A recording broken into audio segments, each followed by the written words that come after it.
this what you want? Huh? Is this what you want?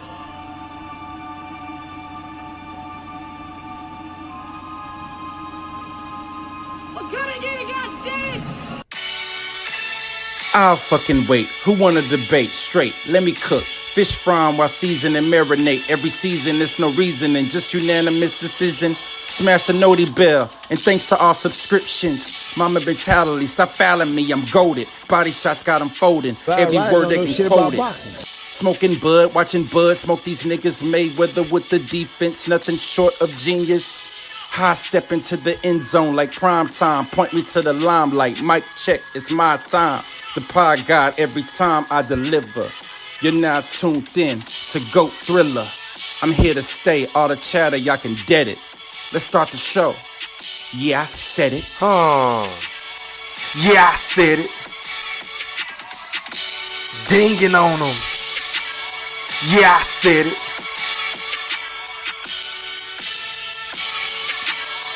Yeah, I said it. I'm the best ever. There's never been fucking anybody. wait. I'm Sonny Liston. I'm Jack Dempsey. There's no one like me. I'm from Nairclaw. There's no one that can match me. My style is impetuous. My defense is impregnable. And I'm just ferocious. I want your heart. Yeah, I said it. Now, before I get into what I'm about to get into, I just want to make sure that each and every last one of y'all hit that like or dislike button. And please don't forget to put some motherfucking Coach K Duke full court pressure on that sub button if you're new to the channel.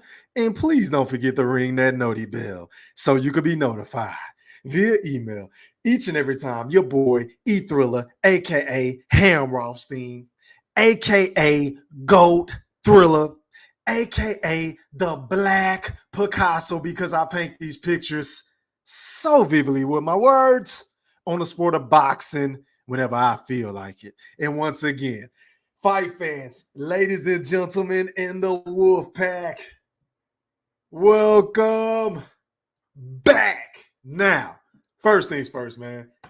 Shout out to everybody that's watching this live stream podcast on my YouTube account. Shout out to everybody that's watching this live stream podcast on my Facebook account. Shout out to everybody that's watching this motherfucking live stream podcast on my Twitter account. Shout out to all my TikTokers, and my IG is salute. Make sure y'all drop some E3s in the motherfucking chat if y'all can hear me, and if y'all ready for tonight's show, and if y'all ready to have a good motherfucking time. I'll wait. I fucking wait. I need to see some threes in the chat. Hit that goddamn like button. Run them likes up to 100. Because y'all already know, once I get done popping my shit, the way that I pop my shit, I'm going to read some comments. Because once again, for the record, if you're new to the channel, I am a man of the people. I am a man of the people. I am here for y'all. I'm not here for these fighters. I am here for y'all. So I just need for y'all to do y'all due diligence and put some motherfucking E3s in the chat when you come through the door to let me know that you're rocking with your boy and that you didn't already hit the like button. And if you're already, if you're ready to have a good motherfucking time. Now, back to what I was saying. Shout out to everybody in this bitch. Hey, man, today, man, listen, we are only 2 days away from the biggest motherfucking fight in the sport of boxing from happening, y'all. Hell, really, if we're being technical, we're less than 2 days away because basically today is almost over. It's 9:37 p.m. my time. Of course, I'm located in Dallas, Texas. Yeah, I said it. So we only got, a little over a day and a half before we get the fight we have all been begging for 5 long years. 5. I repeat, 5 in my Booker T voice. Long fucking years. And if today's press conference, which was the final press conference, shout out to Showtime, who did a phenomenal job today. Shout out to the PBC. Shout out to Al Heyman. Shout out to Errol Spence, the biggest. Yeah, I said it. Shout out to Terence Crawford. Shout out to Derrick James. Shout out to Brian Bo McIntyre. Yeah, I said it. For getting that shit popping. And if today's press conference didn't get your blood boiling, if today's press conference didn't make you want to pay that $84.99 on ShowtimeBoxing.com, then goddamn it, I don't know what will, man, because I know a lot of people on YouTube and social media and beyond were extremely critical of the way that the first two press conferences went in LA, and then it went to New York. You know, it was kind of chill in LA, and then New York, you know, Errol was popping his shit the way that the biggest love to pop his shit, right? He won that press conference, in my personal opinion. But today, oh my God, for me, and we're going to do this is what we're going to do today. But I'm just going to give y'all my personal opinion before I roll these motherfucking clips, because we're going to kick back, we're going to get our popcorn, and we're going to listen to a couple of sound bites, some of the best sound bites in today's press conference. Because once again, hey man, I feel like the trainers, this is just me, your boy Go Thriller's opinion, I feel like the trainers stole the show today. I think Bo Mac jumped the shit off, and then he said something that pissed Derrick James off, that had Derrick James get back at him. And then before you know it, all hell broke loose between the camps and the crowd. And man, shit was just going haywire. And hey, man, I'm just glad it didn't get totally out of hand, because we don't want them to fuck up this bag. And better yet, fuck that. We don't want to fuck up the fight. So I'm glad cooler heads prevailed. But without further ado, DJ E Thriller. For the record, YouTube, I did not own the rights to this content. This is for educational purposes only. Let's go ahead and listen to some of the best sound bites of today's press conference. And if you haven't seen it, man, I'm not going to show the visuals, because y'all know how YouTube play. They be hating on the motherfucking channel and shit. I ain't trying to get flagged. So we're only going to listen to the audio. I repeat, we're only going to listen to the audio. We're going to also start at the hold on, y'all. Let me fix my stuff. We are going to start at the 7-minute, 18-minute mark. And once again, if y'all haven't seen it, if y'all want to watch the visuals after the show, this is on Fight Hype. Shout out to Fight Hype. Make sure y'all go sub up to their channel. Hit that like button and sub up. Hit that noti bell. All right, let's run it. Go Thriller. Call me either, but I still love you. Let me bring here. Hey, and before I get going, can y'all hear this pretty good in the chat? Y'all let me know. Drop some OE3s in the chat. As a matter of fact, get them likes up. Get them likes up to 74. I got 74 people in this bitch with 78 now, with 50-some likes. When y'all come through the door, drop some E3s in the chat. Let me know y'all hit the motherfucking like button. And if y'all can hear this audio, because I don't want to be cooking and y'all can't hear shit, then I got to start all the way over. All right, that's the best. Shout out to D Lucky. Shout out to It Don't Matter. Shout out to IOTBA. Shout out to Marcus. I see your boy. What up, X-Man? What up, Minnesota Rondo? What up, DeMarcus? What up, Fresh Prez? What's popping? Shout out to my niggas from the Blaster. It's almost our time. Shout out to my nigga Boxing Nerve. Shout out to Tough Glove Boxing. Shout out to This Is Rob. I see ya. I see ya. Let me roll them clips. Now to the podium. And before I do that, let me acknowledge, and I saw him, the assistant trainer for Bud Crawford. Where's Esau Diegas? I saw him out there. Want to acknowledge you, sir. Good to see you. But let me bring to the podium now. This man's the head trainer for the WBO, welterweight champion of the world. Hold that thought. Shout out to my guy, D-Town Blaster, one of my motherfucking day ones, man, for sending me a Cash App donation. He said, Picasso Gang original, you motherfucking right. And then you already know, fam, I got to get you right. You caught me off guard, because I normally don't be looking at my phone when I'm about to cook. You feel what I'm saying? Because all this shit is just straight off the motherfucking dome. But I got to get you right. Hit it. Get a black, get a black, get a black, get a black, get a black, get a black, get a black, fuck 'em up, then what? Turn up, then what? And oh, for the record, if anybody else want to donate to the channel, because I no longer have a super chat option because I got reported by some hoe ass nigga, the Cash App is on the screen. It says, yeah, I said it, E3. Once again, that's yeah, I said it, E3. Now back to this interview. He is Brian Bomac McIntyre.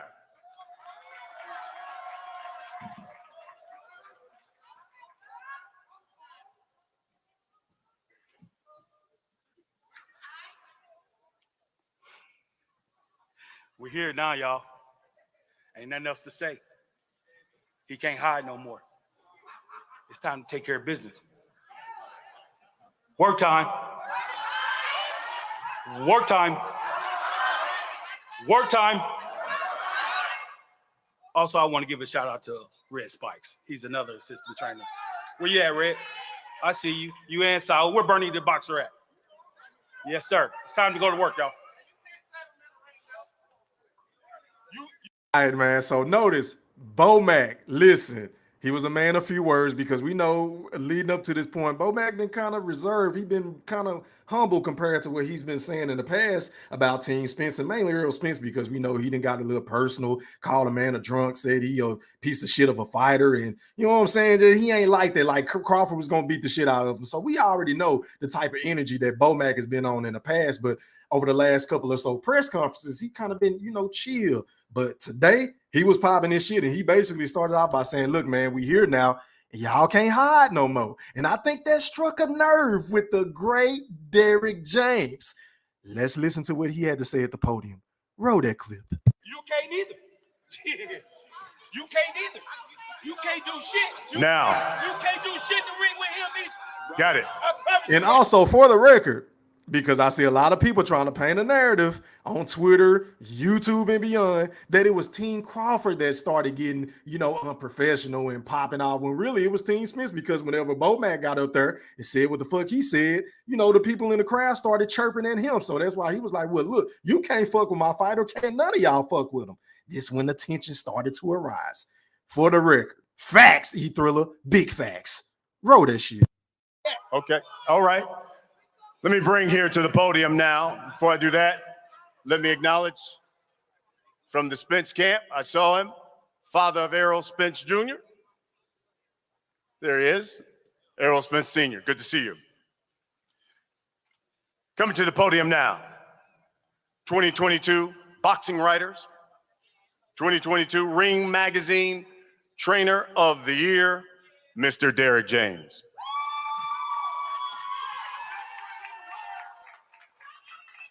Well, I'm going to piggyback off what he said. There's no more talking, and there's nothing else they can say. And I just want to say, my chant is, it's time to eat. It's time to eat.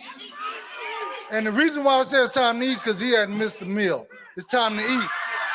It's time to eat. It's time to twirl. It's time to make it happen. I'm tired of talking. Yeah. Hey, listen, hold your voice. Hold your voice. Hold your voice.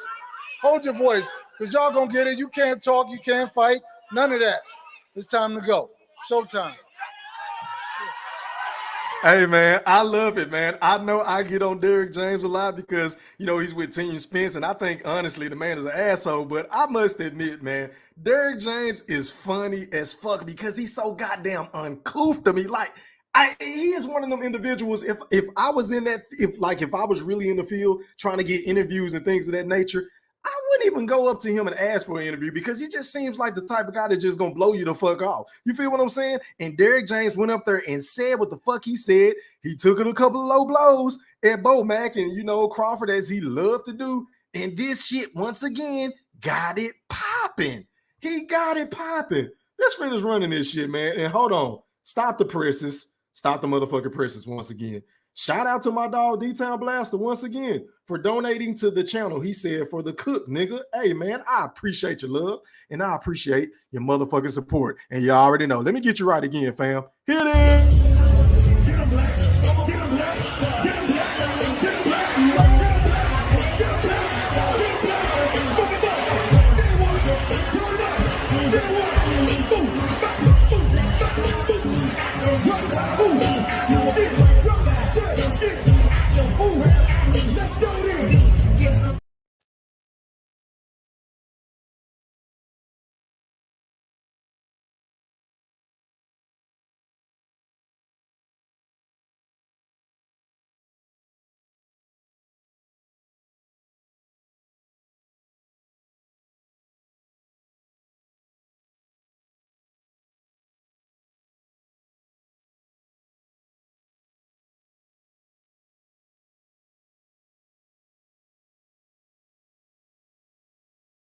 Hey, I'm in this shit for the long haul tonight because look, I'm off tomorrow. Is my fucking mic fucking up? Hold on, y'all. Okay, can y'all hear me now? Can y'all hear me now? Drop some E3s in the chat. Y'all let me know. Y'all still can't hear me? Hold on, y'all. Maybe it's my internet. Hold on. Testing, 1, 2. Can y'all drop some E3s in the chat? If y'all, all right, bet. Appreciate it. Appreciate that, Professor. All right, bet. So yeah, back to what I was saying. Shout out to my nigga D-Town Blaster, man. But hey, man, let's get back to this press conference. But hit that motherfucking like button, because whenever I get done popping my shit, I'm gonna read some comments and then I'm gonna drop the link. I got 113 people in here with 73 likes. Please hit the like button, y'all. Appreciate it.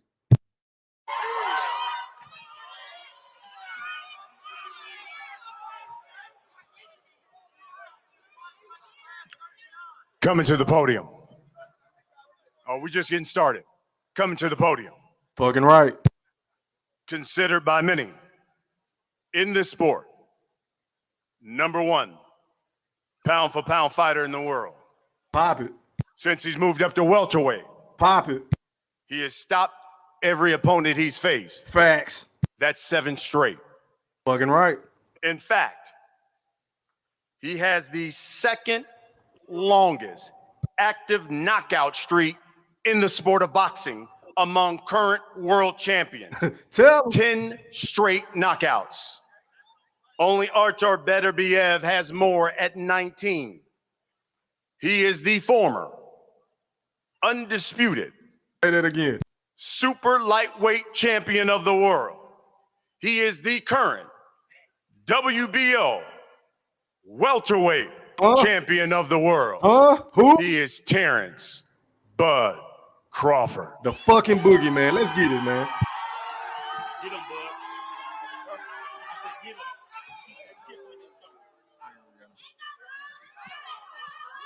What's up, everybody? First and foremost, I'd like to thank God for blessing me with the opportunity to be here amongst each and every one of y'all. I'd like to bless everybody that has something to do with putting this event together. Y'all already know what time it is now. I'm ready. He ready. We're gonna have a fish fry come Saturday. But listen though. My family, Errol family, man, you gotta. Would you be interested in collecting? Hey, let me let this ad run, y'all. But hey, look, notice how the boogeyman was trying to, calm people down. Like, look, man, this ain't got nothing to do with our families or our camps. This is just between me and Earl and, Derrick James and Bo Mac. You feel what I'm saying? So shout out to Bud for that, but let's finish rolling. Listen, man, things can get real sticky real quick, and then everybody would say, this is what we do every time we come out. This is what we do whenever we come out.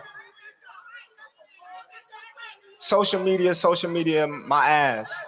Bro, listen, just like you talking, just like you doing all that talking, bro, it can turn deadly real quick, but on both sides. So why not support, listen, why not support your fighter? Support your fighter. You ain't got nothing wrong with that. Support your fighter. Y'all support y'all fighter. Let's come together, make this event a success. Instead of everybody saying every time we get together, it's always shooting and violence. That's what I want. Y'all can say whatever y'all want, but I'm probably older than you and been through way more than you. So, Hey, man, Terence Crawford trying to let the nigga know, like, hey, man, chill out, bro. Like, it's cool for you to pop it for Earl, and we understand that your team Dallas and your team Spence, and you're with the big fish and the biggest, and you know what I'm saying? But goddamn, like, we the fighters, bro, because if I get out here and put you in one of these motherfucking chokeholds that I done learned back in Nebraska and Omaha, shout out to North Omaha, stand the fuck up, then I'm going to be the bad guy. And then I done fucked up the fight because you keep fucking with me. You keep fucking with me. And one thing y'all don't want to do, and I've been telling y'all this shit from day one, you don't want to bother a sleeping dog, because a wise man once told your boy Go Thriller, if you're supposed to let sleeping dogs lie, and you don't want to go knocking on the boogeyman door. You don't want to go tug on Superman's cape, because he's one of the motherfuckers like Michael Jeffrey Jordan in the NBA, or better yet, like my favorite athlete of all fucking time, Kobe Bean Bryant. Whenever you fuck with Kobe on the court, or you talking some shit off the court, oh, you're gonna have to smell this cologne. You're gonna have to smell the boogeyman, and y'all just making it worse for Earl. Y'all are just making it worse for Earl, in my personal opinion. But let me finish running this. more mature, but I wish Errol and his people is the best. What? Oh shit. Hey, everybody know Team Crawford. Y'all know I get active. Let's go. And make the shirts right now. I don't know who is in charge of Terence Bud Crawford's merchandise. I don't know who runs his promotional shit or his website, but y'all need to go ahead and make them shirts tonight. Terence Crawford gets at like y'all need to put that shit on the shirt, and that's gonna sell out tomorrow. Hey man, wear that to the press conference, not the press conference, but wear that to the weigh-in tomorrow, bro. That shit gonna sell out the charts, man. But here goes the biggest, Errol Spence Jr. But before I get to that, shout out to my guy. Hold on, y'all. I just got another notification, which is always great. Shout out to my guy. I ain't gonna say your real government name, so I'm gonna say your YouTube name. Shout out to Minnesota Rondo for that Cash App donation. He said, let's go. Hey, man, I appreciate your love and support, and y'all already know I got to get you right too, fam. Hit it. I'm outside. We outside. I'm back outside. We back outside. I'm drunk as a fish in the water with no legs. Pressure! Pressure! Shout out to Rondo. I appreciate that Cash App, fam. Keep them coming, y'all. Keep them coming. It goes a long way, a hell of a long way.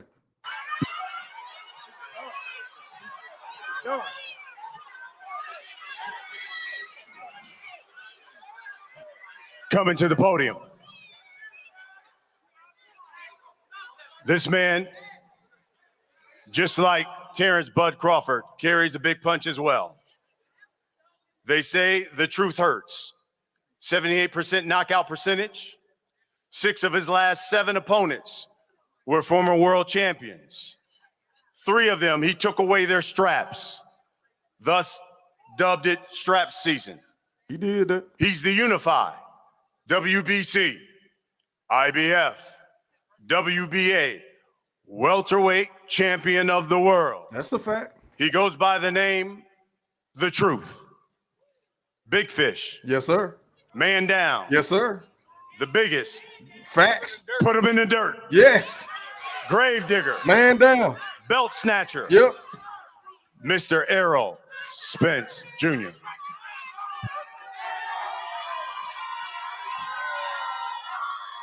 Y'all know what time it is, strap season, truth time. First of all, I like to thank my mother and father, because without them, I wouldn't be here. They blessed me with the resiliency to get through a lot of stuff in life. I like to thank everybody coming out here and supporting. Make sure y'all order Fight on Showtime pay-per-view. I guarantee you I'm going to put on a great show and a great performance. Make sure you bring your season for Saturday night, because we're going to have a crawfish boil. We're going to boil his ass. And bring the hot sauce too. Bring the hot sauce too. You already know Bo-Man got the season too. He going to be right there with us after the fight. Hey, man, I like it. I love it. I want some more of it. Hey, man, I like the little subliminal jabs at Bo Mac. I like how the camps are feisty. Hey, man, it don't get any better than this, y'all. Leading into the motherfucking fight in a couple of days, it doesn't get any better than what Errol Spence is saying and Derrick James and Bo Mac and Terence Crawford. And look, man, and I forgot to mention this. Shout out to Iron Mike Tyson for doing a motherfucking coin flip to see who gonna come out first and who gets introduced last and shit like that. I think Terence Crawford called heads and it landed on heads. So I believe, this is my personal belief, I don't know if he picked anything, but I believe Bud is going to come out last and he's going to be introduced first in the ring. Y'all correct me if I'm wrong in the chat, but that's what I took from the press conference today. But let me finish running this shit, man.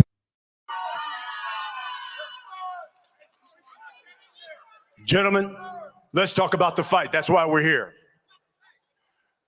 Derrick James, I'll start with you. You've already produced one undisputed champion.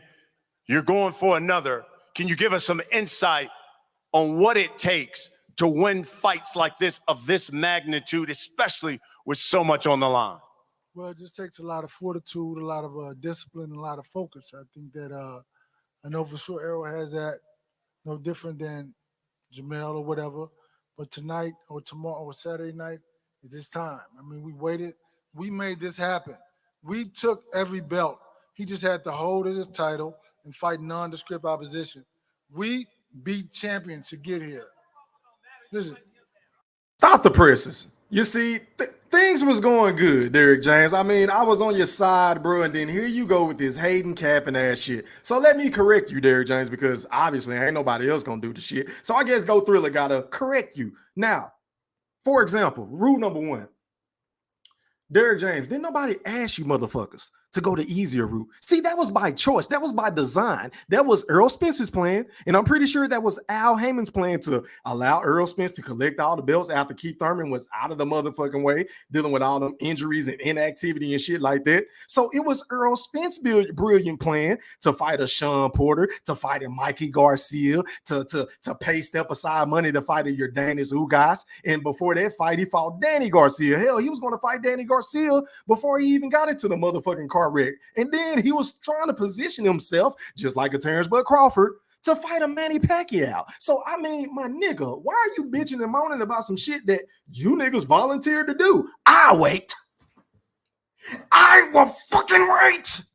I'm so sick and tired of you niggas saying this goofy ass shit, wanting us to throw a fucking pity party and have sympathy for you, my nigga. Didn't nobody ask you to go do all this extra shit? Because if my memory serves me correct, and I have a very sharp fucking mind, Derrick, us fight fans, us true fans that's not Earl sexuals or PBC fanboys, we wanted this fight 5 fucking years ago, but you niggas decided to go collect all these belts. You niggas decided to clean up your quote-unquote side of the street. You niggas decided to try to get a fight with Canelo. Remember when Errol Spence drove his ass down to San Antonio on the DAZN platform trying to pander for a fucking fight with Canelo? Hello? How soon do we forget? So didn't nobody ask you to do all this shit, bro? Y'all chose to do this. It is what it is. You got to take this on the chin. Listen, why everybody got something to say? Everybody talking. You're not a fighter. You a fighter? Okay, so peep this. Now, I see there's a narrative on YouTube, on social media, on Facebook, and Twitter and beyond of everybody saying that Team Crawford was so emotional. That Team Crawford was the ones that was sparking shit and starting shit. But look at Derrick James, because look, they people popping their shit in the crowd, just like Team Spence was popping their shit in the crowd. Bo Mack and Terence Crawford responded to their people, and shit, Derrick James was responding to their people. So, I mean, what's the fucking difference? You see how you niggas like to pick and choose and nitpick just because you're rooting for a certain type of faction or Team Spence or Team Crawford when, hell, I'm going to be honest, all these motherfuckers were a little bit emotional today, but that's expected because they couldn't wait. It's almost fight time. They tired of seeing each other. They tired of hearing this stupid ass shit on All Access. They've been hearing all these narratives on YouTube for 5+ years and shit like that, and they just ready to fucking fight. So Derrick James is a bit cantankerous right now, and I get it. I'm not faulting him for that, but my thing is this: how y'all gonna get on Terence Crawford and Bo Mack for doing the same shit that Derrick James is doing? I mean, make it make sense. Man, listen, man. Okay, what else? Yeah. Don't worry about it. Brian, Hold it down. Don't worry about that. You know, the interesting thing is you've already produced an undisputed champ. Now you've had the opportunity to kind of make history and do it, be the first male to do it in another weight division. You're going up against, obviously, a phenomenal fighter, and then also a trainer of the year. But if you're victorious on Saturday, what does that say about Brian Bomack McIntyre as a trainer? Says he got 3 other people helping him. I hear Derrick James hating. You feel what I'm saying? Like, what does that matter? Why are you so obsessed with the fact that Bomack has 2 other motherfucking assistant trainers helping him train Terence Crawford? Because Derrick James, last time I checked, you the trainer of the year. You don't need no motherfucking help. You got a great collection, a stable of fighters. You got Anthony Joshua now. You got Ryan Kardashian, Garcia with his capping ass. Of course, you got Frank Martin, who just got gifted a win, in my personal opinion. But that's neither here nor there. Back to that topic at a later date. And then you got, of course, Jermell Charlo, who is currently the undisputed champ, going into a fight with Canelo later on this year. And then you got the biggest. So my nigga, like, why are you worried about what the fuck they got going on at Team Crawford? I mean, it doesn't make sense. I just don't get the hate. Why do they hate so much? I don't get the shit. And y'all niggas gonna give them a pass for hating, but then flipping and act like Team Crawford be hating. It makes no sense. It's funny. It's funny, y'all, because come on, y'all, be quiet. It's funny, y'all, because ain't no more hiding. You can't hide no more, Derek. We're gonna find out who the best man is. I respect you for what you have done in the game, Tito. but you ain't never went up against me or my staff. That's the only thing been high. So you remember something? Tell me what I got. We've been here before. You trying to get there. No. Love it. All right? I love it. I can tell you how it is to be undisputed. You can't tell me shit. Sit back and watch this. Sit back and watch this. I promise you something. I promise you something. Hey, man, listen, man. They got to make a new weight for you. Super heavyweight. The fuck you talking about? We know all that shit you talking don't mean nothing. It don't mean nothing. I can bump my guns at you. You can bump your guns at me. But at the end of the day, them two brothers got to get in the ring. That's right. All right, then. So shut the fuck up. Yes, ma'am. Yes, ma'am. This is going to be one heck of. Hey man, the trainers, like I told y'all at the beginning of the show, the trainers stole the show, man. I mean, you would think these niggas about to fight. And look, man, this is my personal opinion. This is my observation. I'm trying to be totally objective and unbiased about what I'm seeing right now. I feel like Derrick James is more nervous than Errol Spence. That's just me personally, because I don't really think he has a game plan for a nigga like Terence Crawford. Because how do you bring niggas into your camp to spar with Errol Spence that can do with the great #1 pound for pound fighter in the motherfucking sport, and it ain't even close what Terence Crawford can do in the ring? How are you going to emulate that, bro? How can you get somebody that's going to replicate hit the southpaw and then being able to switch to orthodox and throwing shots that you can't see, and the footwork and the lateral movement and the ability to hit you with any motherfucking thing at any inopportune time, even if he's in danger, the ability to get knocked down and get back the fuck up and knock his opponent out like he did to Kavaliauskas. How are you going to replicate that in camp, bro? You can't find a nigga like Terence Crawford. I'm sorry. I'm just sorry. Unless you're going to spar with Boots, and we know you ain't sparring with Boots. You feel what I'm saying, Earl? So how are you going to get somebody to emulate Terence Bud Crawford? You feel what I'm saying? But shout out to you for popping that shit. But that's just my personal opinion. But stop the presses once again. I just got another motherfucking notification. Shout out to my guy, Mr. 214 to Across the Pond. You understand me? For that Cash App donation. He said, can I get that Kodak? Hey, man, you already know how we play, Io. If you want the yak, you can get it. Hit it! Get him black. Get him black. Get him black. Get him black. Get him black. Get him black.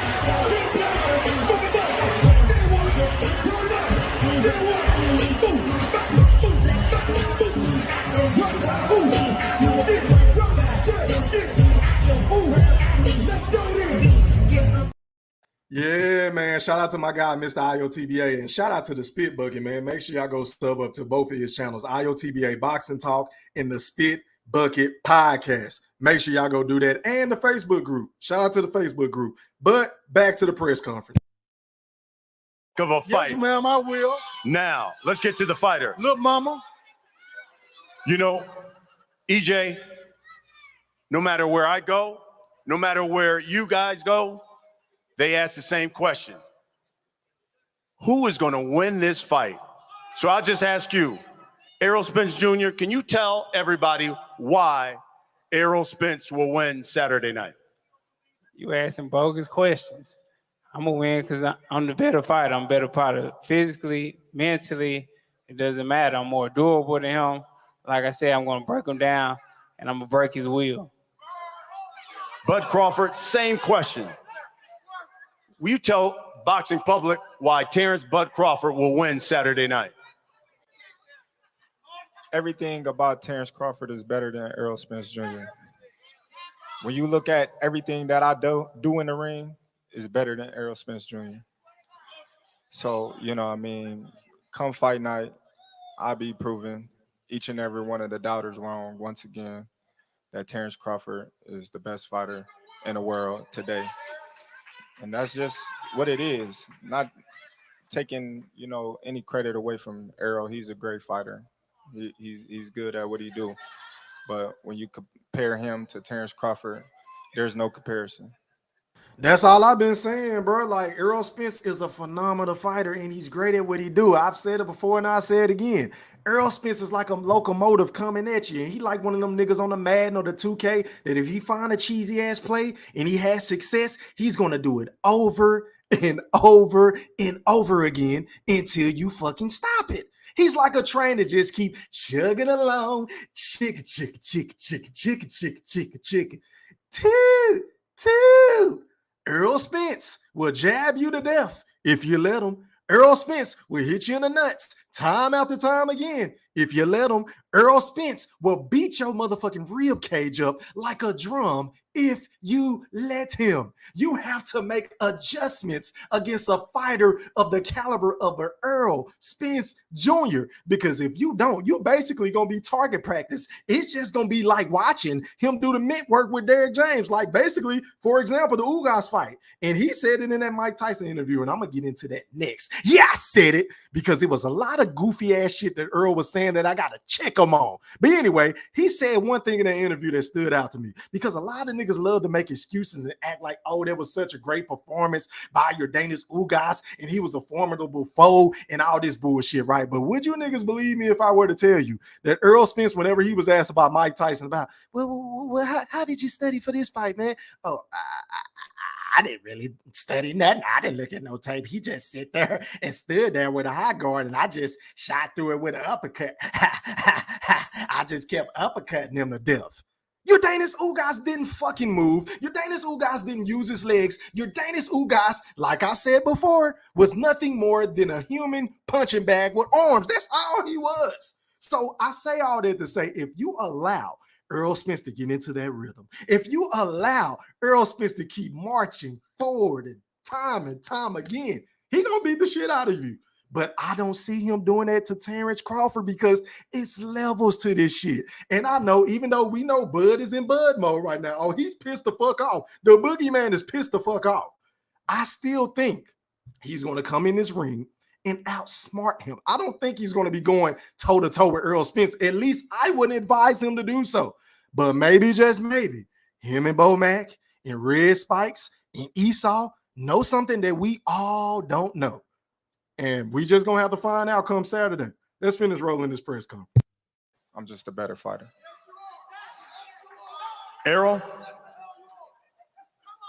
you told me even as an amateur, you had one goal, you had one dream, and that is to make history and be the first undisputed welterweight champion of the world, especially in this era. Floyd, Manny, neither one of those great fighters never accomplished it. You accomplished that and get a victory Saturday. What does this say about Errol Spence Jr.? Well, I don't remember telling you that because my goal was to get some money, especially when I was in the amateurs. That's cap.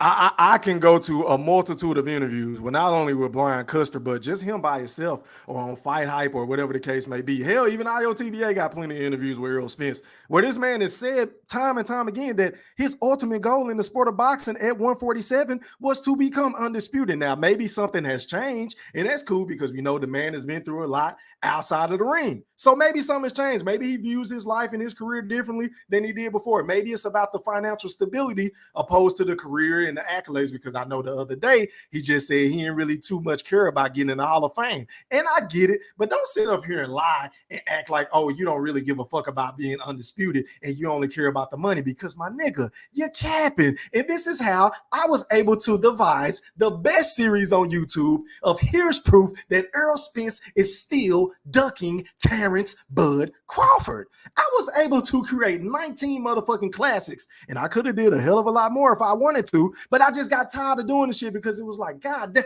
I'm doing this shit to help push for the fight, not to humiliate you, but you make it so fucking easy with shit like this. This is another prime example. This is another prime example of what the fuck I be talking about. Earl say one thing, and then he say another thing, but y'all niggas love telling me that the man, he did what he said he was going to do. Sick of y'all saying that stupid shit. No, this nigga loves moving the goalposts. Factsy Thriller, big facts. But me winning this, I mean, it means a lot. It definitely means a lot. It means that I am one of the greatest welterweights to ever lace up a pair of gloves. Bud, We've already mentioned it. You win this fight. You join Clarissa Shields as the only fighters to become undisputed in 2 different weight divisions. You be the first male. You're victorious Saturday. What does that say about Terence Bud Crawford? Like I said before, this is the Terence Bud Crawford era. You know, when you look at the body of work that I've done in each weight class that I've been in, you can't deny that this is my era. I never had a close fight. I never had a fight where people thought I lost. I never had a fight where I didn't look spectacular in. So. And you motherfucking Earl sexuals love to hold that against him just because he is so much better than his competition that was in front of him. Y'all always say he ain't fought no fucking body. Y'all always say that shit. You know, given the body of work, and that's against every person that they put in front of me. So given the body of work and how long I've been doing it for, yeah, this is the Terence Crawford era since Floyd Mayweather retired and him and Andre Ward. EJ, you can look at a fighter, you can look at him on video, you can go to their fights and watch them fight. But it's not until you get into the ring with somebody.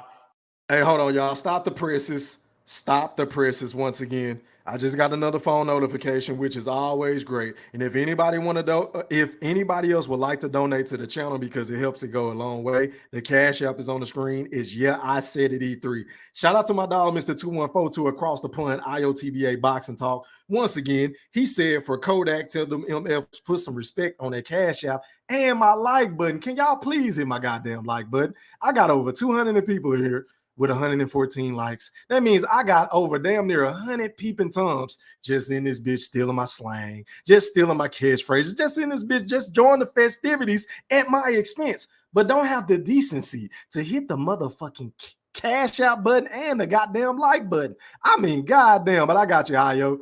Hit it. Get a black, get a black, get a black, get a black, get a black, get a black, get a black, fuck 'em up. Then what? Turn up. Then what? Yeah, man, and shout out to y'all for not hitting that goddamn like button. I got something for y'all too, man. God damn. Nigga be all online, have y'all laughing and shit. You don't even want to spend $9. You don't want to buy one song for $128. Get the fuck right now. But you always want to come on my live and look at me. But you always want, but you can't spend $1.50 on a song. Man, hit that goddamn like button. But back to the press conference I go. You find out a lot about that fighter. What is Bud Crawford going to find out about Errol Spence Jr. that he hasn't seen on video and maybe didn't notice when he went to one of your fights? What's he going to find out about EJ on Saturday night? And my skills are superior. Yeah, he's talented. You know, he got God-gifted abilities, but we talk about skill set. We talk about what my coach teach, and that's why he is a trainer year, because what he teach, you know, he don't have fighter with just talented. He teach fundamentals. He teach sound basics, and that's what he's gonna find out, that I do have great defense. I do have great offense. I do have great stamina. I have all the above. I just don't have talent. But same question. What's Errol Spence Jr. going to find out about Bud Crawford when he steps in the ring finally on Saturday night? The same thing that everybody else find out. They're going to come in there and say, damn, I kind of underestimated this guy. On TV, he looks one way, but in the ring, I saw 3 of them. So, you know, it's all good. You know, he got the fundamentals. He got, you know, the durability. He got the stamina. He got the size. He's strong. He's the big bad wolf. You know, so come fight night. We're gonna find out. You know, all that he say he is. He's gonna have to show me. Hey man, notice how Bud always give Errol Spence credit. Notice how he don't shit on his resume. Notice how you ain't talking about who in his camp and who you spawned and you ain't did this and you ain't did. Like, he ain't doing none of that. He's been bigging up Errol for reasons I still can't figure. I don't know why he's being so polite to Errol Spence, but he's being super fucking professional with Errol Spence ever since this fight has been made. I don't get it. I don't agree with it, but hey, kudos to him. But a lot of niggas giving him a bad rap for being emotional. But we're going to talk about that in just a second, because this is where it gets spicy, y'all. Keep listening. Bud, this will be your 8th fighter at welterweight. 7 of them have been stopped. Will Errol Spence Jr. get stopped on Saturday night? I always tell everybody, I don't go in there looking for the knockout. I go looking for the win. But if he get out of line, he's gonna be the next one down. I've been getting that line my whole life, so shit, you gotta do what you gotta do. Shit, I'm about to take my belt off then. You gotta do what you gotta do. I'm gonna do it. Yeah. I'm gonna do it. Errol? You don't need more than the belt. I don't know what you're talking about. I ain't one of your kids. I'm you gonna don't treat need you. more than the belt. I ain't one of your kids. Shit, Earl. Treat Okay. you like one. Yeah, all right, we gonna see. All right, we definitely gonna see. We definitely gonna gonna see. Errol, same question to you. One of your monikers is man down. Did you know that you could get 50 to over 100? And let me let this ad run real quick. Hey, man, shout out to everybody in this bitch once again. I hope y'all enjoying the show. Drop some E3s in the chat if you didn't hit that goddamn like button, man. Get my likes up to 200. I got 198 people in here with 142 likes. There's a lot of people times in this bitch just watching, but can y'all please put some respect on the like button? Back to the interview. Will you stop Terence Bud Crawford Saturday? Put him in the dirt. Folks, I ain't putting no. Y'all heard that Errol Spence say he gonna put that man in the dirt. So Errol Spence is predicting the stoppage of Terence Bud Crawford. He didn't give us any specifics. He didn't say what round or how it was gonna happen, but he said he gonna put his ass in the dirt. Hey man, these niggas selling this fight today. I don't know about y'all, but I can't wait to see this motherfucking fight, man.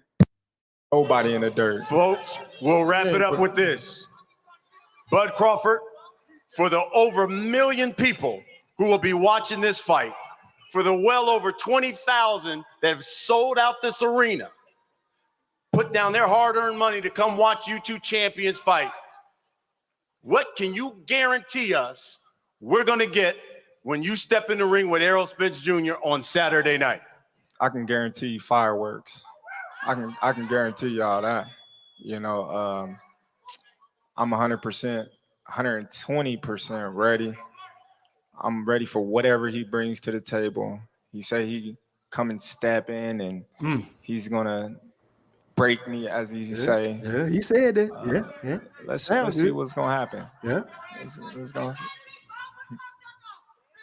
Errol Spence Jr., same question. Over 1 million people are going to buy this fight. You ain't gonna bring nothing. Over 20,000 are going to come to this arena. What can you guarantee the boxing public they're going to get when you step in the ring with Terence Bud Crawford? You a bitch. You don't get legendary stuff. You a bitch, nigga. See, You a bitch, nigga. You a bitch, nigga. Well, hold on. Talking to, nigga. Let Errol. You a bitch, nigga. Cause you keep Too talking like a emotional. bitch, nigga. You too You doing all emotional, that man. talking, nigga. That's how You we're doing gonna all get that him. talking, nigga. Oh, whole ass. All right, so let's keep in mind that whenever Terence Crawford is going back and forth with somebody, I don't know if it was somebody in Spence's camp or if it's just an Earl sexual that I don't know what it is. Like wherever Bud go, he just get harassed by Earl sexuals. Whenever he go to Dallas and fights at the Danny Garcia fight, they was trying to jump on him and saying, this EJ City.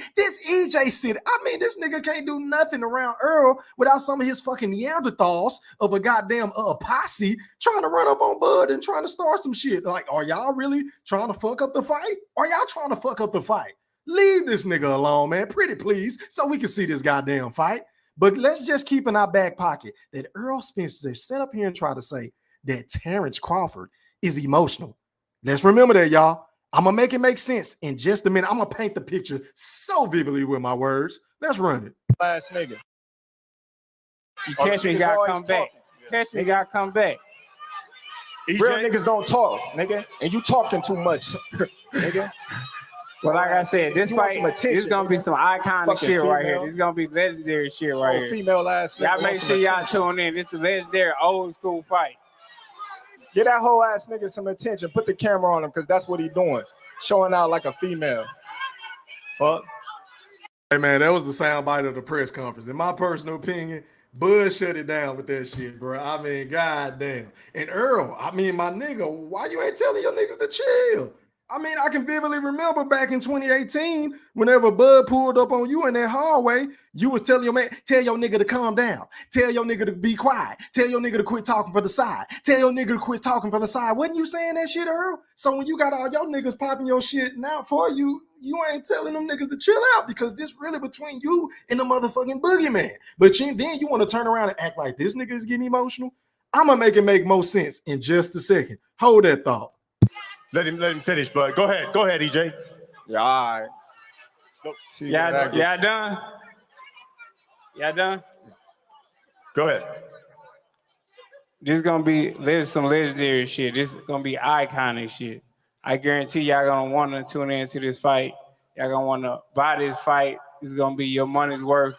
But this is gonna be something people gonna talk about this fight 30, 40 years from now when they talk about legendary fights, like they talk about Ray Leonard, Tommy Hearns, and Marvin Hagler, and those Fort Kings era, and all those tough fights back then. They're gonna talk about this fight the same way, and it's gonna be somebody in USA boxing as an amateur 20 years from now watching our fight on YouTube, whatever platforms they got, and saying, man, I want to be in an Errol Spence and Terence Crawford type fight.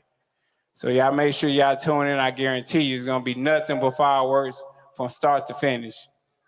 Folks, Saturday, we're just a couple days away from history. 2 undefeated champions putting their belts, putting their legacies on the line for a chance to make history, to become the undisputed welterweight champion of the world. And it comes your way live on Showtime pay-per-view, Saturday, July 29th. We will see you here at T-Mobile Arena, 8 o'clock Eastern. That's 5 o'clock Pacific time. Gentlemen, we're going to have just one more face-off. Thank you, everybody, for coming out. Thank you, all of you, for watching. All right, man. So that was the press conference. I'm not going to show the face off, man, because I ain't trying to get flagged. But I do want to do this. Now, my second topic, because I told y'all, Errol Spence claimed that Terence Crawford was emotional during that little, back and forth that he had with somebody in Spence's camp, or maybe one of them aerosexuals in the crowd. Hell, I don't fucking know. These motherfuckers everywhere. I got to give Errol credit. He got a lot of motherfucking fans. But anyway, let's go out to hot boxing, man. And I do not own the rights to this content. This is for educational purposes only. Please don't flag my account, YouTube, pretty please. I am going to go over to the 49-minute mark. And let me just say this. This is Errol Spence's best interview, bar none. Like, I don't know. I think it's because Mike Tyson is so well respected and he's a fun-loving guy and motherfuckers can get comfortable with him, but at the same time, still be uncomfortable because that's Koofy Mike. Like, Mike, I knock your motherfucking top off if you look at him wrong or some shit like that. So Mike Tyson was able to get Earl to loosen up and, be honest, and they was able to have some back and forth. But I want y'all to listen to this specifically of whenever Errol Spence tried to come with this bullshit ass shit he been saying time and time again, taken away from the fucking victory over Terence Crawford over Sean Showtime Porter, because Mike Tyson shut the bullshit down. He said the same shit I've been trying to tell some of you Neanderthals for I don't know how many months now, how many years. Let's hear what he had to say. Guys came through. They took the phone and crippled this guy. They cracked him with in the head phone. with the phone. Yeah. Oh hell. Oh, hold on. I gotta ask you something though. So you said you think Terence Crawford gonna beat me because how he beat Sean Porter. Okay, so notice how he went out of his way to ask Mike Tyson, oh, so you said that Terence Crawford was going to beat me because what he did to Sean Porter. So my nigga, if you ain't emotional over Mike Tyson, Iron Mike Tyson, who has a right to his motherfucking opinion for saying that, look, Terence Crawford is going to win this fight, then why the fuck is you asking him about this shit? I'll wait. I will fucking wait. Nigga, you sound like you the one emotional to me because you've been the same nigga running around here in all these interviews whenever you was asked, well, it's unlikely for the A side to be the underdog, Earl. How do you feel about that? Oh, man, I don't care about none of that. I don't pay attention to none of that.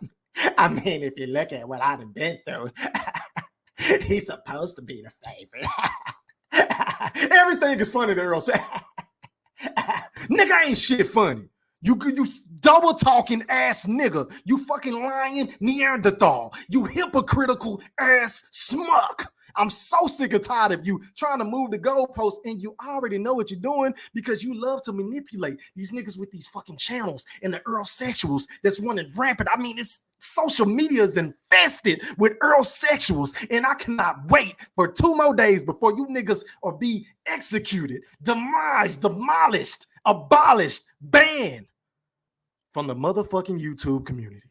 I cannot fucking wait to rub this shit in. Oh my God, because half you niggas on YouTube hate me now. And if y'all hate me now, oh my gosh, Shanae, y'all motherfuckers is gonna hate your boy Go Thriller because I still got a bunch of niggas in this bitch just watching and want to hit my like button. I got a pretty good idea of who they are. You feel what I'm saying? And I hope I piss y'all off every fucking time I go live, every time I drop a video, every time I pop my shit on my community page. I know I get underneath your skin and underneath your fingernails, but it's like I can't get to this nigga, man. This nigga too good, man. Oh fuck, I'm a fan, but I don't know how to tell Lee Thriller, man. I know I make you niggas sick, but back to the interview I go. With Sean Porter was a shell of himself when he fought Terence Crawford. Because Sean Porter had a fight right before Terence Crawford. I forget the dude's name. It was like a white guy. You can look it up. But it was trash. It went 12 rounds. It was super bad. And then he fought Terence Crawford right after that. And okay, so stop the presses. We gonna come back to this. So let's just so Errol Spence, you just said, and I quote, that Sean Porter's fight before he fought Terence Bud Crawford, he looked pathetic. It was trash. He fought some white guy. He didn't stop him. All right, so let's go to the receipts because, see, I am the king of whooping a motherfucker with his own words because I'm the king of pulling receipts. So, Errol Spence, you just stated that Sean Porter looked like trash before he fought Terence Bud Crawford in his fight against Sebastian Formella, which was, I think, around the time whenever that C19 was going on. I ain't gonna say that, but y'all know what I'm talking about. So it wasn't really a crowd and shit like that. So as you can see, let's go out to the zone. It says Sean Porter wins lopsided decision over Sebastian Formella.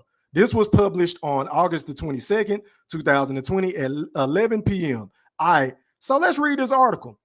Because it says Sean Porter was in a must-win situation going into the main event contest against Sebastian Formella. A loss to an unknown German would have been his second consecutive defeat and send him back of the line in the star-studded welterweight division. However, the former two-time welterweight division champ had no plans of losing again after a heartbreaking September loss to the unified champion Errol Spence Jr., aka the Big Fish.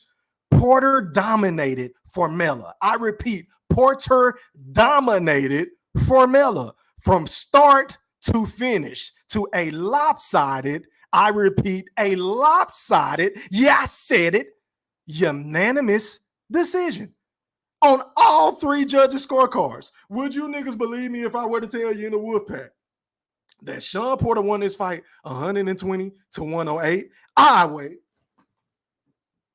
I will fucking wait.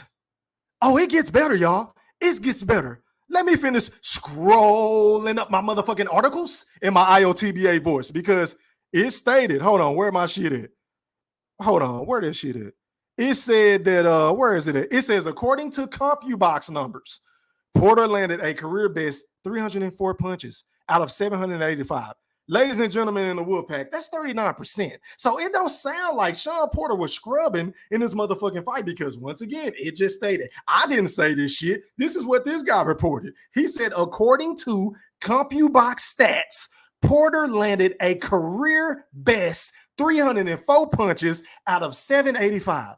So again, and Formella only landed 148 out of 586. He only landed 25% of his punches. So how does Sean Porter look like trash in this fight, Earl? I will fucking wait. You see, Errol Spence is one of them niggas, right? That just say shit and he don't really think about it. Or maybe I'm starting to think he just don't give a fuck because It don't matter what he do. It don't matter what he say. His fan base is going to rock with him no matter what. They never hold Errol Spence accountable. I ain't seen one nigga on YouTube say, you know what, Errol, you full of shit. Because Sean Porter dominated Sebastian Formella. Sean Porter had a career performance. He landed the most punches he's ever landed on the opponent. Now, granted, he didn't stop the motherfucker. But, I mean, Formella had to be some kind of opponent because he was only 22 and he was 22-0. Heading into the motherfucking fight with Sean Porter. So, I mean, you feel what I'm saying? So you got to quit saying this goofy ass shit, bruh. And your fans, you niggas make me sick because this is my problem. Not with Errol Spence fans because I'm cool with y'all. I ain't got no problem with nigga rooting for Errol. Hell, I used to fuck with Errol before he started ducking Bud. Facts, C-Thriller, big facts. Nigga, I'm from Dallas. I was an Errol Spence fan, a huge advocate for Errol Spence. But once the nigga started moving funny, I said, you know what? Fuck it. I'm out. I'm rocking with the guy from Omaha. Yeah, I said it. And I didn't stutter. But I'm just saying, like, my problem is with you Earl sexuals who will clip his toenails, who will massage his shoulders, who will buy him a gift card at Massage Envy in a PlayStation 5 from GameStop in a fucking Roblox card or some shit. Like, you niggas would do anything for Errol Spence Jr., even if it's to the detriment of your own well-being. You niggas are idiots. I don't get it. But one thing y'all can't say about your boy Go Thriller, aka the Black Picasso, because y'all know I am deemed as the #1 motherfucking Bud buddy on YouTube, and I wear it with pride. Yeah, I said it. But at least me, I'm just speaking for myself. I can't speak for nobody else and what they do on their channel. I'm just talking about Go Thriller. Y'all go do your research. I've held Bud accountable. I don't agree with every motherfucking thing Terence Crawford do, and I damn sure don't agree with every fucking thing him or his camp say. Facts, C-Thriller, facts. I just did an episode a couple of weeks ago going in on Bud for saying that Errol Spence was never ducking and for calling us foolish for even making those same claims that he was fucking making. I mean, I'm just saying. But when are you niggas gonna hold Errol Spence accountable? I will fucking wait. Let me go back to this interview, man. Hit that goddamn like button. My like's still not up to 200, so I'm gonna just keep popping my shit. I ain't gotta work tomorrow. I ain't got shit to do but get ready for this motherfucking fight. Go get a fade, get clean, you know what I'm saying? For whenever I go on camera, you know what I'm saying? After the fight, so I can pop my shit. I ain't got nothing to do. I ain't got nothing but time. I can just sit here and pop my shit until y'all hit my like button, get them likes up to 200, and then I'll read some comments, and then I'll drop the link and let y'all come on a rock. You feel what I'm saying? But let me pull this shit back up. Let me stop sharing the screen. Let me go back to the Hot Boxing podcast because I was supposed to do this shit last night, but I said, shit happens. Fuck it. I just do it tonight. Where did shit go? Hold on, y'all. All right, bet. Let's get back to it. And then he retired. But even his daddy said that he didn't train like he was supposed But to. his daddy made that excuse. How can your daddy? His daddy shouldn't let him fight though. Come on, man. Haven't I been saying that shit about K. Diddy? I don't want to hear nothing about, oh, my son didn't train hard. He didn't do what I wanted him to do. Oh, he wasn't prepared. That's why I threw in the towel. I don't want to hear none of that goofy shit, bro, because you were cleared by the Nevada State Commission to fight. You picked up that $4 million check, which is your biggest payday in my Canelo voice. So I'm not trying to hear shit about you had shit going on in your personal life or you didn't think it was this or you had 1 foot in and 1 foot out. Who the fuck fault is that? Because the last time I checked, hello, you fucking imbeciles. Terence Crawford wasn't calling for a fight with Sean Showtime Porter. Sean Porter was calling for the fight with Terence Bud Crawford. Facts, E-Thriller, big facts. Just go do your research. Go scroll up my articles in my IOTBA voice. I did several shows on this shit whenever the boogeyman was working on that deal. When Manny Pacquiao, he told him like, hey, man, you on standby, but you keep testing my patience. Hey, we gonna line it up next. You can be next. And that's exactly what the fuck happened. So Terence Crawford wasn't chasing a fight with Sean Porter. It was Sean Porter and the PBC and the fanboys and the Earl Sexuals who was demanding for Terence Crawford to fight Sean Porter. And whenever he went in the ring and did what I predicted for him to do, now y'all niggas want to move the goalpost because K. Diddy is known for making excuses, and he made another excuse yet again. But let's finish listening to what one of the GOATs in this shit, Iron Mike Tyson, told Errol Spence. Let me rewind it. Hold on, y'all. All right, let's run it. Hold on. I gotta ask you something though. So you said you think Terence Crawford gonna beat me because how he beat Sean Porter. Mm. But Sean Porter was a shell of himself when he fought Terence Crawford. Because Sean Porter had a fight right before Terence Crawford. I forget the dude's name. It was like a white guy. You can look it up. But it was trash. It went 12 rounds. It was super bad.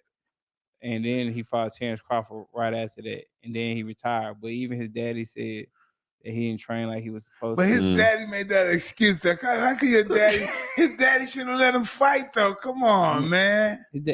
And I wish y'all can show y'all how stupid Errol Spence looked whenever Mike Tyson said that, because he's never gotten any resistance on that. Nobody has ever rebutted him and said, you know what, bro, you do realize that K. Diddy made excuses after you whooped Sean Porter too. And I don't know why these niggas don't never say this to Errol Spence. Like, it's just a bunch of yes men around this motherfucker. And Mike Tyson being the nigga that he is, with the cachet and the mystique, and he's a motherfucking walking, living legend. Yeah, I said it. He's the only man that can sit up here on planet Earth and say that he was more popular than Michael Jackson and Michael Jordan at the pinnacles of their career. Facts, Thriller, big facts. Iron Mike Tyson can say that. Iron Mike Tyson can pop that shit. He is a living legend. So whenever he speak, we gonna shut the fuck up and listen. And I just wish I could show y'all this shit. But let me finish rolling the audio. They trying to get the money, man. He trying to get the money, man. Nigga, shut up. But listen, he should just say, "Hey, my father is a great fighter." He can't say, "My son did this. I don't think you should fight." That hurt the fighter credibility. I'm just being honest with you. His father saying that and doing that. Would you ever do that to your son? Go up there and say, Hey, listen, man, I wholeheartedly agree with Iron Mike Tyson. It hurts the fighter's credibility, bro. You just seem like it's poor sportsmanship. It's basically what Iron Mike Tyson is trying to tell Errol Spence. Like, why are you rocking with this shit, bro? Because K. Diddy did this shit to you. Oh, we took a lot of low blows in that fight, which was true, but he made excuses after you whooped his ass, bro. So how you gonna turn around and get on Terence Crawford for beating this nigga just because he beat him after you, but just because K. Diddy made an excuse and say, oh, my son didn't do this, my son didn't do that? Well, nigga, who the fuck fault is that? Why? How's that Terence Crawford's fault? I don't get it. I don't understand why y'all been letting this nigga slide saying this goofy ass shit. I just don't understand it. Hey, no, he didn't train. He's bullshitting and this and that. So it has to be like an excuse. Yeah, that's not even an excuse. That's just that's just bad sportsmanship. That's just bad attitude. You should have said the better man won. Tell him, regardless of what happened in camp, we don't give a fuck about none of that. You showed up, you got paid, and you got knocked the fuck out. We ain't trying to hear none of that extra shit. Tonight. Yeah. But we will never But that's know. just my opinion on it. Man, who the fuck am I? Yeah. Who the fuck am I? You know, I mean, you got that. And speaking of excuses, because I'm going somewhere with this tonight, I'm going to drop one more receipt and then I'm going to read some comments and I'm going to drop the link. Notice how Errol Spence loved to bring up the shit that Sean Porter and K. Diddy said after the fight with Terence Crawford, right? But why this nigga don't never bring up the shit that Kell Brooks said about him and his fight with Errol Spence Jr.? Because DJ Thriller, you do not own the rights to this content. This is for educational purposes only. Let's go out to Twitter, man, because I got a bombshell that I've been meaning to play, but I just hadn't played it in a minute. I've been keeping this in the holster. And I'm going to show this shit. Let's listen to what Kell Brook had to say against his fight with Errol Spence Jr. Let's listen to what he had to say. DJ Thriller, roll that clip. And I think with, obviously with Errol Spence, fighting Golovkin and fighting at middleweight and then going on my holiday and eating like those fighters do. And then having Errol Spence as my mandatory and I've been coming back down to 147. As you know, I'm a huge 147 fighter back then. And, not getting the best out of myself in training and killing myself to make the weight and not being able to push on the second half of the fight with, Stop the presses. Did y'all just hear what Kell Brook just said? He said, I was killing myself to make weight. I had to move down in weight. Obviously, I was a big 147 pounder. I moved up to fight Triple G. Errol Spence was my mandatory. I had to kill myself to make weight. But whenever we bring this shit up, y'all niggas don't be trying to hear this shit. And this is Errol Spence's quote unquote best victory. He didn't say it himself. He said, I didn't say this shit. Errol Spence said all the time that Kell Brook is the best win on his resume. And I never gave him full credit for that because, for one, Kell Brook was already broken. Two, Kell Brook said it out his own motherfucking mouth. If we going off the Errol Spence logic and you Errol Sexual's logic, that he wasn't right heading into that fight. But why Errol Spence don't ever bring this shit up? Why don't Errol Spence ever talk about the shit that Kell Brooks said about him going into the fight with Errol Spence? I will fucking wait. Let's rewind it. Thing with, obviously Errol Spence fighting Golovkin and fighting at middleweight and then going on my holiday and eating like those fighters do. And then having Errol Spence as my mandatory and I've been coming back down to 147. As you know, I'm a huge 147 fighter back then. And not getting the best out of myself in training and killing myself to make the weight and not being able to push on the second half of the fight with him, So mine would be come down to preparation and my lifestyle, but I don't want to take the light away from them two fighters. And I think all right, so y'all heard what he had to say, man. And I already know the Errol Sexuals are going to twist his words up and flip it and say, oh, he just making excuses. But my nigga, once again, what is K. Diddy doing?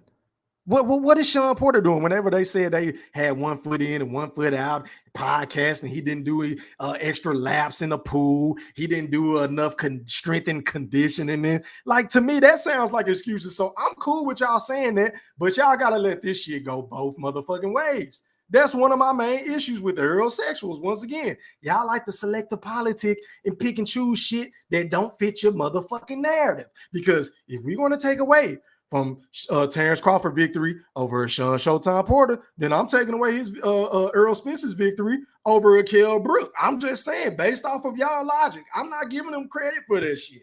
I'm not. And then speaking of K. Diddy, let's listen to some shit that he said after the Errol Spence fight. Let's listen to this. Shout out to one of my subs for sending me this receipt. Let's roll the clip. Was this your son's toughest camp, like where he pushed himself? No. This wasn't because I know I've been to some of your camps. No, you've seen tough camps. This wasn't a tough camp, and here's the reason why. Because I'm gonna tell you the reason why. It'll make perfect sense to you. After the Ugas fight, he took 1 week off. 2 weeks after the Ugas fight, he started cross training. Him and Larry just started doing some regular workouts, nothing to do with boxing. 3rd week out, they went into a boxing gym, hit a bag a little bit, didn't even hit no pads. 4th week out from the fight, 30 days to the day, he sparred 10 rounds. 30 days to the day, he fought Ugas. So he just cruised all the way into this fight. He never had to crank it up or do anything really hard. His body wasn't taxed. He just worked his way into it. So he stayed between 12 and 15 pounds of the fight weight the whole entire time. Kenny, was this your... So Kenny Porter, once again, is basically saying, look, man, this wasn't a hard camp for my son because we cruised into the camp with Errol Spence Jr. I mean, if it ain't one thing, it's a motherfucking another. Goddamn, in my young dog voice. Rest in peace. It's always something with Kenny Porter. But whenever it comes to Terence Bud Crawford, y'all niggas want to take that shit and run with it. But y'all don't keep that same energy whenever he said that shit after the Errol Spence fight. I mean, the shit don't make sense. But hey, man, it is what it is. That's pretty much all I got to say, man. I can't wait for this motherfucking fight. Shout out to my big bro, Mosquito Spray, a.k.a. Eddie Atlas, a.k.a. the Boxing Historian. We're going to do a special show for y'all. I'm going to let him come on and pop his shit. What's tomorrow? Friday? Yeah, it's going to either have to be tomorrow or Saturday. I got to get up with him. But I'm going to let him do a full fight breakdown. We're going to do the key, the tail of the tape, the keys to victory, the streets. And we going to break all that shit down like a rotisserie chicken before we give our final predictions on the biggest fight in the motherfucking sport. But while we doing that, man, hey, can y'all hit my like button? My like's still not right. But back to the comments I go. I'm going to read your comments anyway. Hold on, y'all. Let me scroll to the top because I got a lot of comments. Shout out to y'all for showing up and showing out. And once again, if you want to donate to the channel, the Cash App is, yeah, I said it, E3. It goes a long fucking way. Hold on, y'all. I'm trying to get to the top. Bear with me. Damn, boy, I got a lot of comments. I appreciate y'all. I ain't going to be able to read all of them, y'all, but I'm going to do my best to acknowledge everybody in this bitch because that's just what I do. Shout out to the Woodpack. I appreciate y'all because without y'all, there's no GOAT Thriller. Shout out to y'all, man. All right, man, I think I just made it to the top. Hold on, y'all.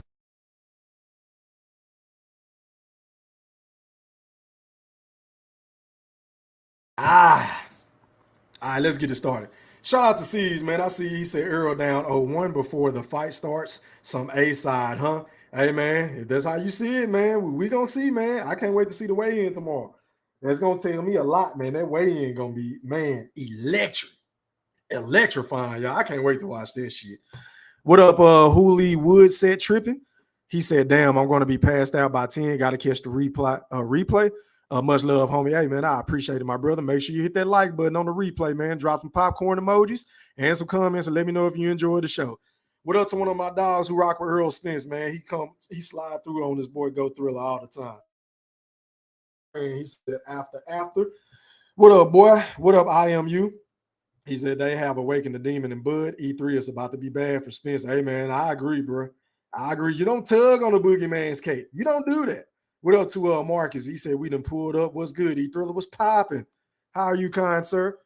Shout out to my brother in real life. The motherfucking general has entered the premises. He said Shark Week. Okay, then. I already know how you coming, my nigga. Shout out to the general, man. We already know General Big Fish rocking with Team Spence all day, every motherfucking day. What up to Fresh Prayers? I see you said 40-0. Yes, sir. Walter said go live after the fact. Oh, absolutely in my Floyd Money Mayweather voice. You already know I'm going to be live, bro. You already know. What up, Marcus? I see you. What up, it's my opinion. He said a lot of sharks get caught on Shark Week. Okay. What up, this is Rob. Where you been at, boy? He said, what's up? Thriller was popping. Shout out to my dog, ASAP, ASAP, ASAP, ASAP, ASAP, ASAP, ASAP.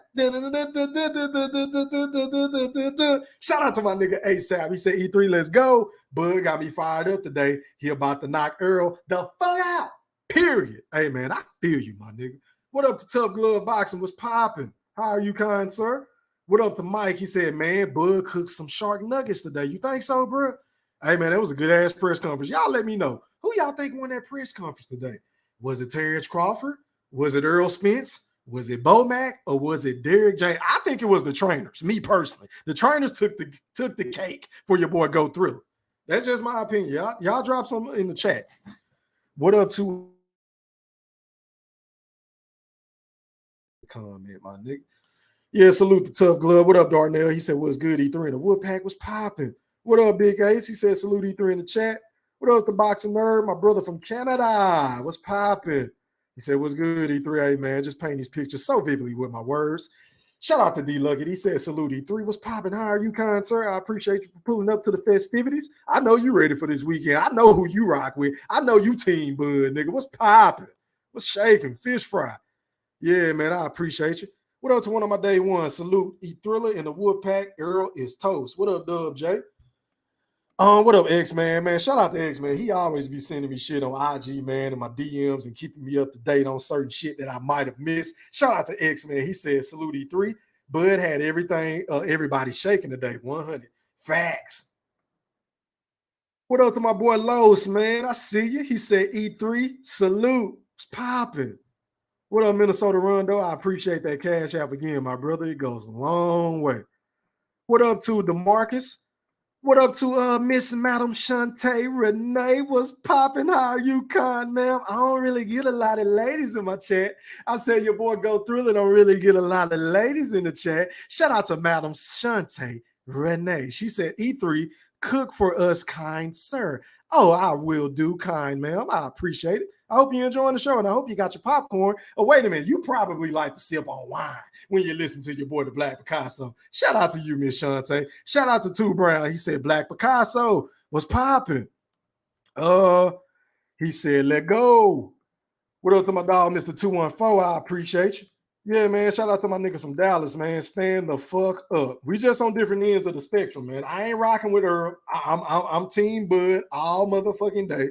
Y'all know that. It is what it is, though. What up to my nigga Young Money? Al Moolah in the building. He said, Black Picasso, what's up, bro? What's popping? How are you, kind sir? I know you ready for the fight, my guy. Hey, man, click on this link, man, if you can tonight, man, and get it cracking. Let me know who you picking and why, my brother. Shout out to Ayo. He said, man, down. Yes, sir. I feel you, bro. ASAP said, Bud reached his breaking point today. He went the fuck off. Yeah, man. They got underneath his skin. I must confess. They got underneath my dog's skin, but it is what it is. It is what it is. I love it, bro. I love it. Let me see. Who haven't I got? He said, cutting on the stove. I appreciate it. Let me see. Who haven't I got, man? Hold on, y'all. What up to Goldie Loke in the building? What's popping? How are you, kind sir? Shout out to Dan Tan. What up to Mr. Quick? He said, trust and believe. I'm blasting any and all Errol Spritz nut huggers. Okay, I feel you, my nigga. I feel you. I'll be there. I'll be right there with you on the front line, my brother. Trust me. I got some shit up my sleeve.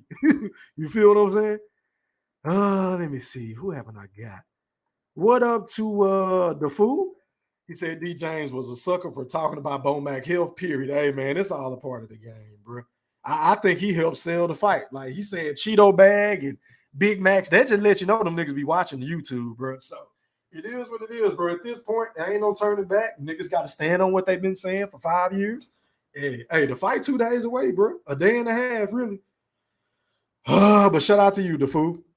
What up to Jay Cooley? He said no facts. Boy, you don't get your capping ass out of here. Shout out to my nigga Jay Cooley, though. We know who you rocking with. Shout out to my real sexuals, man. Who haven't I got? What up, GD? He said Earl gonna whoop that boy. He Thriller. Okay, then. I feel you. If that's who you picking, I feel you, bro. Hey, I ain't here to change your mind, my nigga. I'm just here to pop my shit. What up to Professor, pardon me, Bryce? He said, I finally made it on time. Hey, man, me too, man. I appreciate you. What up to Louise? He said, Golden, what up? Okay. Shout out to Louise. I ain't never seen you in this bitch. What up to Rise? He said, salute E3 in the chat, but he said, but I thought DJ was practicing being a Buddhist. LOL. Yeah, man. All that shit went out the window today with Derrick James. Wasn't trying to hear nothing. Nothing. What up to Falcon 784? He said, what up, E3? Was popping. How are you, kind sir? I'm trying to get to these comments. I appreciate y'all, man. What up, C's? I see with the fire emojis. What up to my brother D Young, man? I see he said what's good. 3 was popping. I know you ready, my nigga. We've been talking about this shit for a long time, my brother. Shout out to D Young, man. What up, Aqua Bud? He said Bud will retire Spence on Saturday. There won't be a rematch. Damn. You think Bud gonna retire Earl? I don't know, bro. Depending on how the fight go, you might be on to something. I ain't gonna say that, but hey, you might be on to something. You never know, bro. You never know.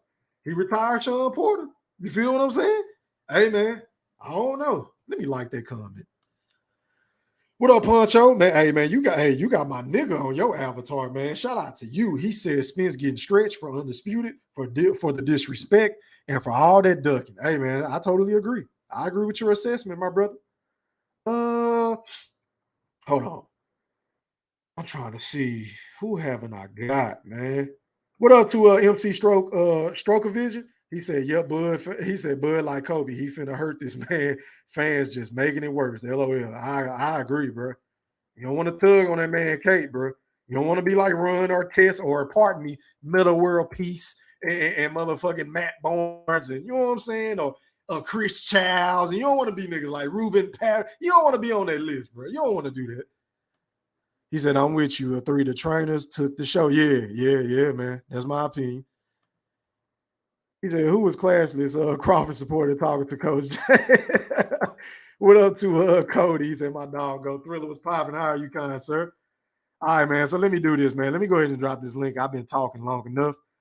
Hey, man, get my likes up to 200, man. I know some niggas in this bitch ain't hit my goddamn like button.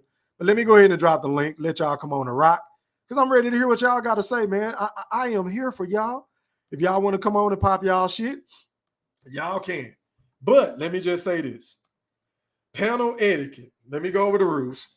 Once again, rule number 1, please cut your motherfucking camera on. I don't want to have to keep repeating this shit over and over and over and over. And once you cut your camera on, and once I authenticate who you are, you can cut it off. Hell, I ain't even got my shit on, but it's going to be on Saturday. Rule number 2, please mute your audio until I introduce you, okay? Rule number 3, you have 2 minutes to speak, especially if it's a big panel, because I'm trying to hurry up and get to open panel, okay? And rule number 4, which is one of the most motherfucking important rules on my panel. Once again, panel etiquette. Please don't dominate the show, because once again, this is my fucking show, not your show, my show. So be mindful. If you see somebody got smoke with somebody else, fall the fuck back. You feel what I'm saying? Let them go at it and then get in where you fit in. It's like a barbershop environment. And rule number 5, which is very fucking important as well, please don't mention nobody else's channel because I don't give a fuck about them and they damn sure don't give a fuck about me. And if you just so happen to do it by mistake, you got to send me a $25 cash app. Yeah, I said it. Or I'm kicking you the fuck off. No exceptions. Don't take it personal. It's paid promotion. It is what it is.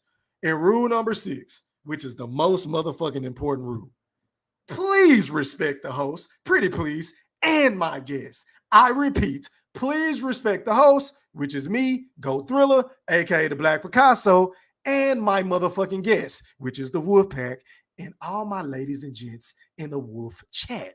Pretty please, pretty please. I see you, Mosquito Spray. I see you, Nerd.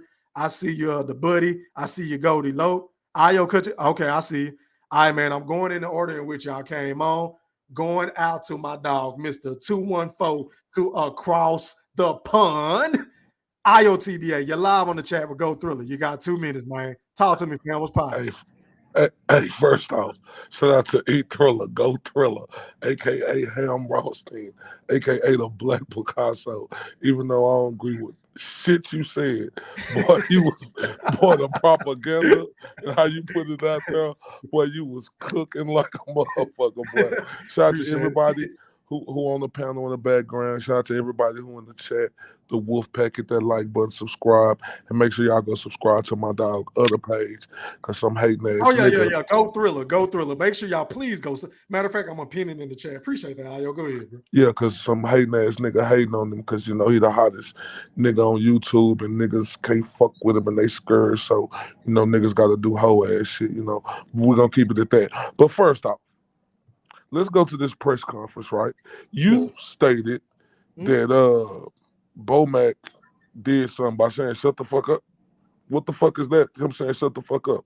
Derrick James was the one who came out there and brought the heat. And the nerve of Bomac and these soft-ass Terence Crawford fans around the world to be, and sometimes they in their feelings. All this dumbass shit Bomac and all his dumbass fans been saying about Earl making fun of his car wreck and all that other shit, but they fail to remember that. So when Derrick James tell that nigga he looked like 2 million Big Macs put all together, all you niggas around the world get tight and shit. Sit y'all motherfucking ass down. Another thing, let's get to Mike Tyson. Iron Mike Tyson, the legend. We got to respect what Mike Tyson. I ain't respecting shit what Mike Tyson say. This the same nigga who, after a fight, talking about he broke his fucking back, and he talking about niggas talking about making excuses. Mike Tyson, sit your ass down. It's the same nigga who said on that same podcast, oh, I ain't drove in 7 years since I started smoking weed. So what fucking logical and thinking is you saying? So don't talk about nobody making excuses or saying this when you was the king of making excuses when you start fucking losing. And another thing, let's talk about Terence Crawford emotional ass. This is the most emotional, quirky personality of a mustard seed motherfucker I ever seen on this planet in my life. This nigga sitting up here talking to Errol fans, trying to tell Errol people what the fuck they to do. The nerve of this nigga. Nigga, look over there at them corny ass motherfuckers from Omaha and you talk to them. Nigga, don't be sitting up here trying to think you is who you is. You think you could talk to his people and tell his people it ain't gonna be like that. We don't give a fuck about you North Omaha niggas. Y'all think y'all the only ones who like that? But yeah, that's my take to open panel. I got a lot more shit to say, E3.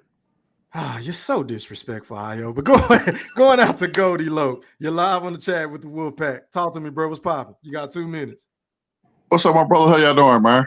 Doing well, man. It's fight week, man. We 2 days away. Talk to me, Goldie Low. Yeah. What's your take on the press conference? The press conference was good, you know.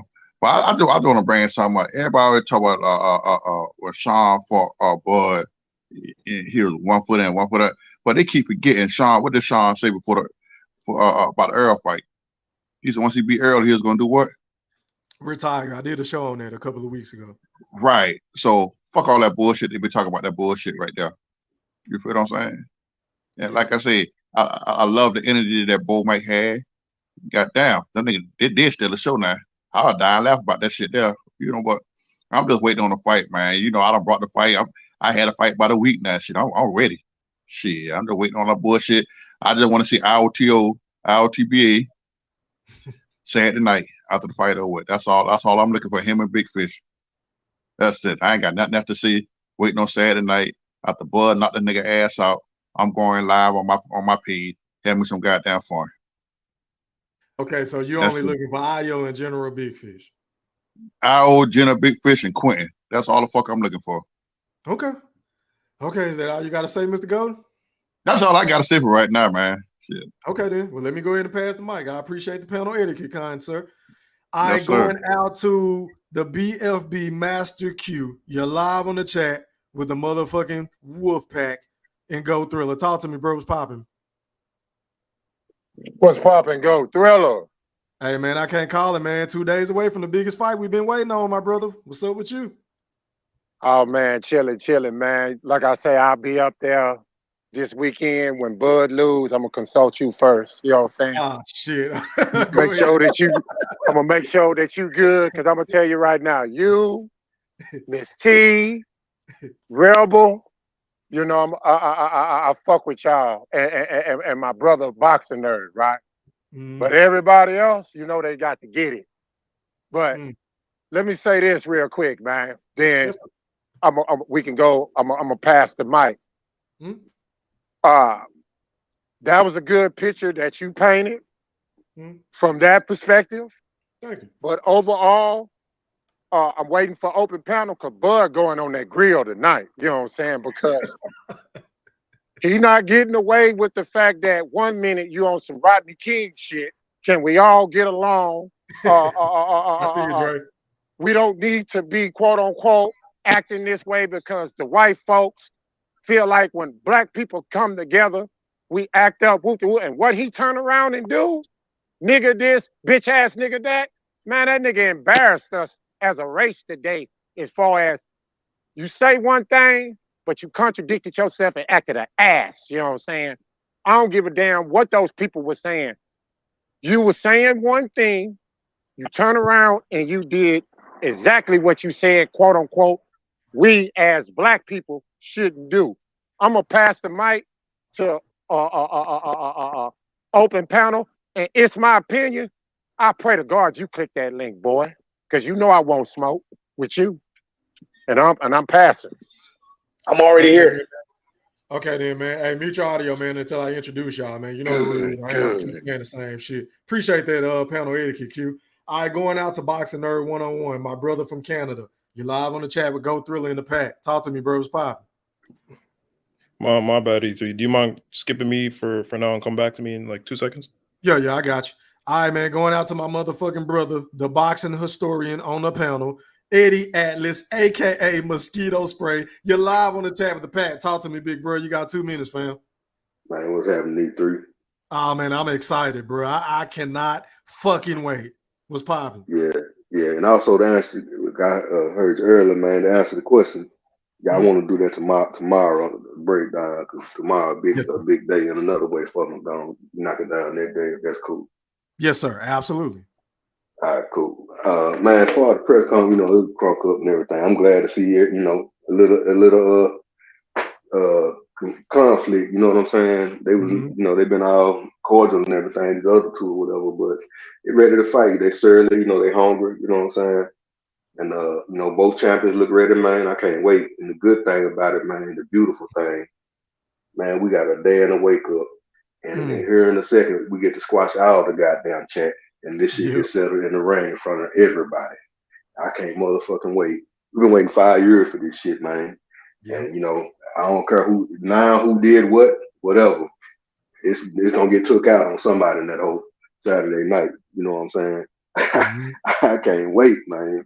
We finally heard. Now, I ain't think the whole gonna happen, man. We finally heard though. You know what I'm saying? Like, we get to see who champion is the best. And I believe what I believe, and you know, everybody else believe what they believe, man. It's about to go down in a second. I'll hold out to open panel. Appreciate that panel etiquette, Mosquito Spray. All right, man. Going back to Boxing Nerd 101. Are you ready, my brother? Yes, sir. All right, go ahead. You pop your shit, bro. You got 2 minutes. What was your takeaway on the press conference today? Oh, man. Appreciate you, man, for coming on live. I know you're busy. Man, but we appreciate you for the time you call on live. For the press conference, I completely disagree with Mr. Quentin. Bradley, that's my brother. He's always calm. He keeping in touch I with see me. you, Professor. You cut your cam off. But I completely disagree with your take because he was trying to bring everybody down in terms of the aggression that everybody was on. And he was trying to make a point that when Black people usually come together and it's hostile, usually bad things do happen. But when another man's calling you a bitch over and over again, there's a certain point where you have a limit and you won't take that anymore. So I ain't about that street life. I don't know nothing about it. But I've heard things and I've seen things, and I know Crawford's been like that. So that just doesn't leave you. He was growing up. He grew up in the slums, and that just he was growing up like that. So he gets like that. And Shakur backed him up on Twitter as well. So there's a certain point where a man has a limit. So that's all I gotta say about that. Already, man. Who do you think won the press conference, boxing nerd? Do you think it was Bud the trainers or was it the fighters? That's a close one. The trainers, but Bud definitely was the stablemate of the entire press conference. He held that. He carried that. Okay, then.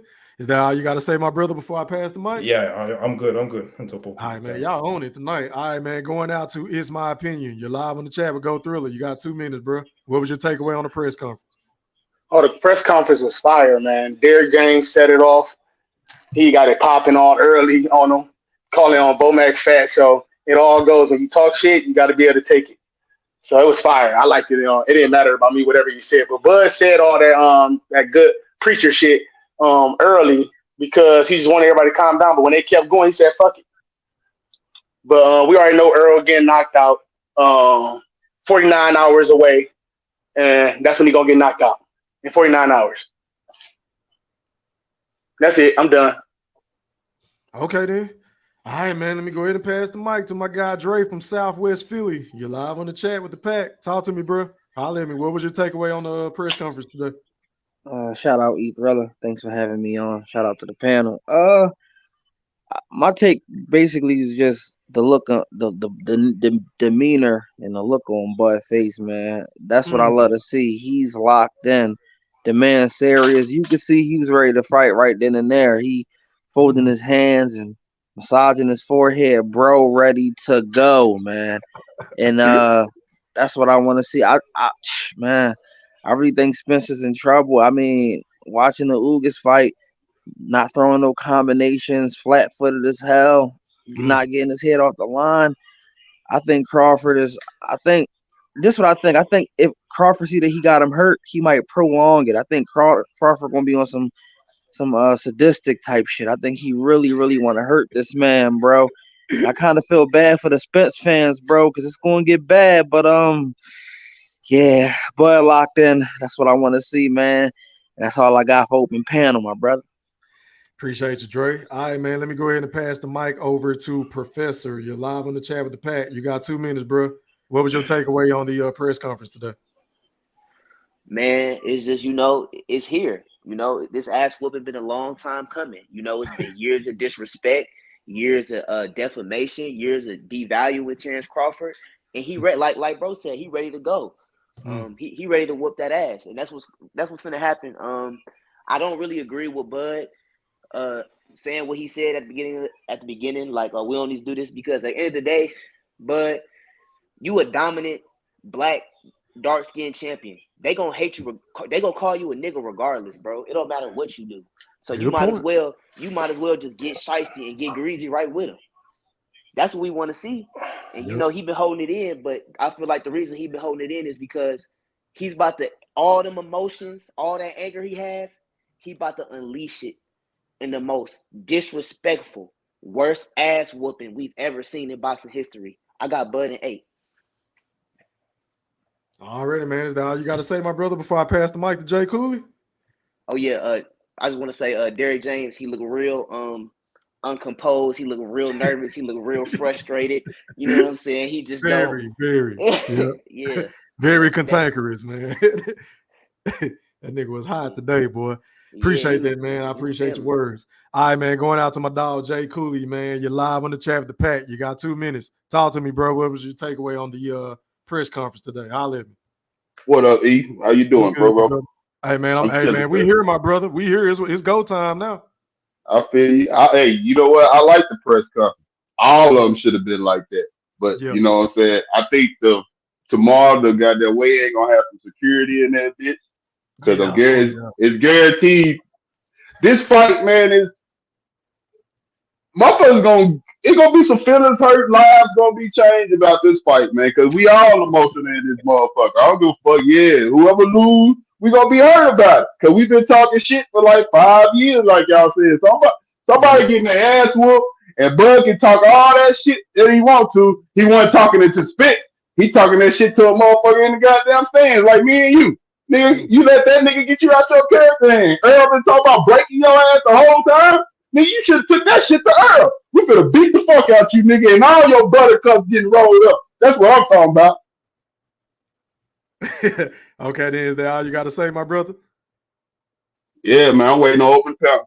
So let me ask you a question real quick before I open the panel. Did you see that interview the other day? I think it was yesterday with Errol Spence. Whenever one of the Terence Crawford people said goldfish and he snapped. Did you see that? But yeah, he spent 20 minutes of the goddamn interview calling motherfuckers a bitch ass nigga. God damn, bro, we know you about that life. Nigga, you ain't gotta prove shit to us. We know you about that life, man. God damn, you gotta sit there and call this man a bitch ass nigga like 30 times. Hey man, he told that boy nigga, I get active, man. Make them shirts, bud. Go ahead and make them fucking shirts, man. Hey man, the panel open, man. Keep in mind, panel etiquette, y'all. Hey, hold on, y'all, before we get going, because I know it's a lot of tensions running high. We almost at the fight. Can we please not talk over each other so the playback can enjoy the fucking show? Y'all go ahead. Hey, Professor X, it was that professor. He talking about, what did you say? Did you have the audacity to say Bud is the most dominant dark-skinned champion of all time? He didn't say all time, man. That's not what I said. Correct that nigga, Professor, man. He trying to be funny. I said man. what I said was y'all got me weak. You ain't shit. That because he's a dark-skinned dominant black champion, they gonna be if you racist, you're not gonna fuck with Bud regardless. Like, you know what I'm saying? He could be well spoken, he could be all nice. They still gonna hate on him. Because he's a dominant black man. Because he dark. Oh, so basically you saying I said because he black of the tar. Adding fuel to the fire. Yeah, Professor, because he black of the tar, they gonna hate on him, huh? That's what you said. I ain't say that. You done made them points in the past, though, bro. Matter of fact, we was just talking about that the other day. No. Like, but that's his fault. Man, we know how they do the dark skin. No, but this is my thing right here. On, bro. I mean, look, this is the thing right here. Look, Terence Crawford, he just, I mean, I'm sorry. He just don't look the part. Like, I ain't being funny. Look at him. Look at him at the weigh-in. Look at the nigga. I seen a Stone Cold Killer. That's what I seen. I seen a killer. G. Yeah. You seen a bully. It's the difference between a bully and a killer. That said, that ain't what I saw. I seen a killer. Shout out to Jay Cooley. Shout out to Jay Cooley because he brought up some interesting points at the end of him. Man, salute to you, dog. That nigga say, why is he giving all this energy to this nigga in the crowd when Errol Spence right there?